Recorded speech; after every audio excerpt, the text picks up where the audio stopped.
Hello viewers, welcome to Bhadra IAS Academy. So आज ही दिन तो बहुत important है हमारे कारण because today is 26 November and 26 November যদি আমি চাওঁ তো it is celebrated as the National Constitution Day, right? So সেই কাৰণে আজি এটো celebrate কৰা গৈছে which is also known as Samvidhan Diwas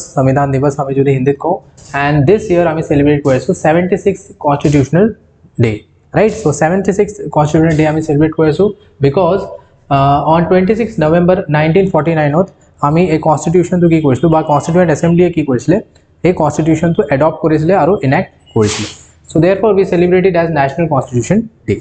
right? So ইয়াতে আমি চাব পাৰো that the Constitution Day যেটো হয় সংবিধান দিৱসও কোৱা যায় is celebrated on 26 November every year to commemorate the adoption of the Constitution of India on 26 November 1949 কোনে কৰিছিল the Constituent Assembly, right? কাৰণ ইয়াতে ইন্ডিয়াই কি কৰিলে Constitution of India adopt কৰিলে but however যদি আমি চাওঁ Constitution तो যেটো लागू হৈছিল it came into effect on 26 January 1950 ঠিক আছে সো এই কাৰণে এটো adoption day হে হয় but 26 January 1950 কি হয় ইয়াৰ পৰা लागू হৈছিল so therefore we celebrate it as a republic day because India declared itself as a republic India নিজকে republic বুলি declare কৰি দিলে ঠিক আছে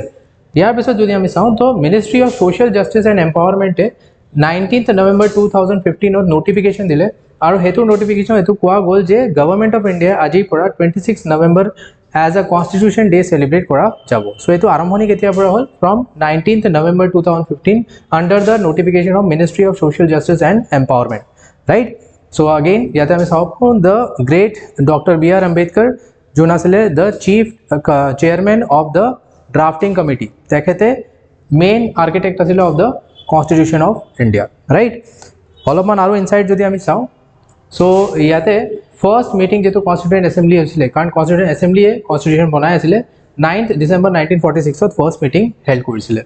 ইন্ডিয়ান কনস্টিটিউশন তো লংগেস্ট ৰিটেন কনস্টিটিউশন হয় অফ দ্য ওয়াৰ্ল্ড ইয়াতে 395 আৰ্টিকেলস আছে 22 পাৰ্টস আছে আৰু 12টা শিডিউলস আছে right so that is also a remarkable feat it was entirely hand written আছিল বাই দ্য আর্টিস্ট অফ শান্তি নিকেতন কাৰণ ইয়াতে ডিজাইনও কৰা গৈছে বাই আচাৰ্য Nandalal Bose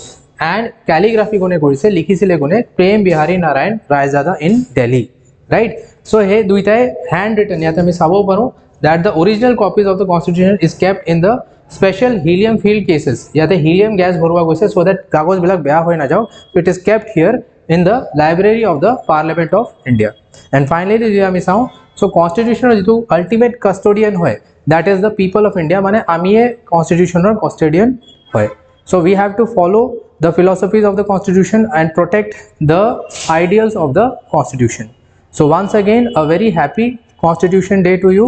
right? So such videos ami ani thakim till then thank you so much.